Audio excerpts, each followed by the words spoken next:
Shalom adik-adik remaja bagi Kristus. Video kali ini kita akan membahas tentang berdamai dengan masa lalu. Kita punya 3 fase di dalam hidup. Masa lalu, yaitu sejak kita ada di dalam kandungan ibu dan sampai dengan kita lahir secara fisik maupun sampai dengan kita lahir baru. Yang kedua adalah masa sekarang, dimulai dari sejak kita lahir baru mengenal Kristus dan selama kita bertumbuh di dalam iman kepada Kristus. Dan yang ketiga adalah masa depan. Dan masa depan ini dipengaruhi oleh harapan, tujuan, dan juga panggilan Kristus di dalam hidup kita. Setiap kita punya pengalaman di masa lalu, baik itu pengalaman yang positif maupun pengalaman yang negatif. Sedangkan masa sekarang kita sangat dipengaruhi oleh masa lalu kita. Jadi kita adalah produk dari masa lalu kita. Hal-hal yang kita sukai, yang kita benci, yang kita hindari, yang kita dekati, yang kita hargai, nilai-nilai yang kita percayai, itu merupakan campuran dari berbagai pengalaman-pengalaman masa lalu kita. Ada banyak orang yang tidak dapat move on dari masa lalu mereka, sehingga mereka terbelenggu, terpenjara oleh masa lalu mereka, terutama oleh pengalaman-pengalaman buruk yang melukai hati mereka. Dan emosi-emosi negatif yang muncul tanpa mereka sadari itu berpengaruh kepada kehidupan mereka di masa sekarang, seperti perasaan mudah tersinggung, perasaan rendah diri, rasa tertolak, baper, lekas marah, rasa ketakutan, takut masa depan, demikian juga menyimpan kepahitan, penghakiman, dan tentunya emosi-emosi negatif ini akan merusak relasi-relasi kita, baik itu dengan orang lain, dengan Tuhan, dan juga dengan diri kita sendiri. Kita bisa mengenali diri sendiri dengan salah. Nah, kalau emosi-emosi negatif ini dibiarkan, tentu juga akan menghambat di dalam pertumbuhan kerohanian kita dan juga akan menghalangi kita untuk meraih masa depan sesuai yang Tuhan kehendaki. Oleh sebab itu, penting bagi kita untuk berdamai dengan masa lalu karena kita semua ingin untuk mendapatkan masa depan yang lebih baik.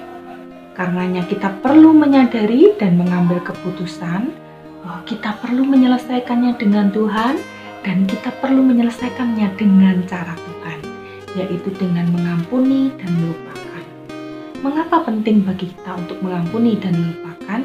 Karena Markus 11 ayat 25 mengatakan, "Dan jika kamu berdiri untuk berdoa, ampunilah dahulu sekiranya ada barang sesuatu di dalam hatimu tentang seseorang, sehingga Bapamu yang di surga juga akan mengampuni kesalahan-kesalahanmu. Tetapi jika kamu tidak mengampuni orang yang bersalah kepadamu, Bapamu yang di surga juga tidak akan mengampuni kesalahan-kesalahanmu."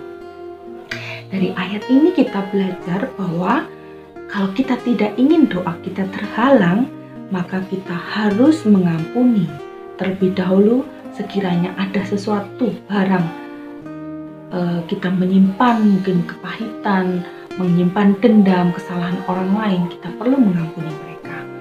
Nah, yang kedua, bahwa kita perlu mengampuni orang lain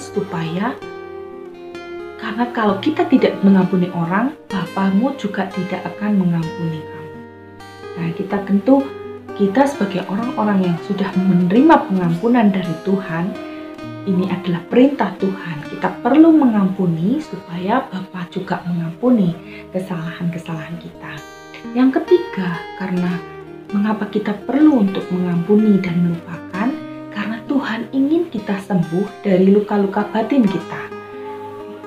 Yakobus 5 ayat 16, "Karena itu, hendaklah kamu saling mengaku dosamu dan saling mendoakan supaya kamu sembuh."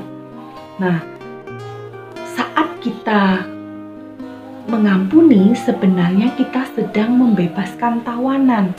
Siapakah tawanan itu? Sebenarnya diri kita sendirilah, yaitu tawanan. Nah, mungkin kamu merasa tidak mampu, kamu merasa berat untuk mengampuni dan melupakan. Tapi ada satu pribadi yang sanggup untuk membereskan masa lalumu dan memampukan kamu untuk mengampuni dan juga melupakan. Di dalam Filipi 2 ayat 13 mengatakan, karena Allah lah yang mengerjakan di dalam kamu baik kemauan maupun pekerjaan menurut kerelaannya. Oleh sebab itu, mari kita tidak lagi menjadi tawanan dari masa lalu. Jangan terbelenggu oleh masa lalu, supaya rencana Allah boleh digenapi di dalam hidup kita, dan kita dapat berjalan bersama dengan Tuhan tanpa membawa beban masa lalu. Dan beban masa lalu itu kalau kita bawa kemana-mana dapat menyebabkan kelelahan. Tetapi mari kita sambut undangan Yesus di dalam Matius 11 ayat 28 dan 29. Marilah kepadaku semua yang letih lesu dan berbeban berat. Aku akan memberi kelegaan kepadamu. Pikulah kuk yang kupasang, belajarlah kepadaku, karena aku lemah lembut dan rendah hati, dan jiwamu akan mendapat ketenangan. Untuk mengampuni, kita boleh belajar kepada teladan Yesus. Dia berkata, karena aku lemah lembut dan rendah hati. Seorang dapat mengampuni kalau mereka lemah lembut dan rendah hati. Lemah lembut artinya memberi kerelaan hati, memberi keleluasaan kepada Tuhan untuk membentuk hidupnya, seperti seorang penjunan yang membentuk tukang periuk yang membentuk bejana. Hati kita seperti tanah liat yang mau dibentuk oleh Tuhan. Nah, rendah hati berarti kita memberi tunduk kepada taat kepada perintah Tuhan. Demikian juga maka jiwamu akan mendapat ketenangan. Untuk itu mari kita ambil waktu untuk bersyukur untuk setiap pengalaman yang negatif maupun positif yang Tuhan izinkan terjadi di dalam hidup kita, yang sudah membentuk kita hari ini dan juga untuk hari depan. Karena sesungguhnya pengampunan memang tidak mengubah masa lalu, tetapi pengampunan sungguh akan membuka jalan untuk hari depan yang lebih baik. Amin.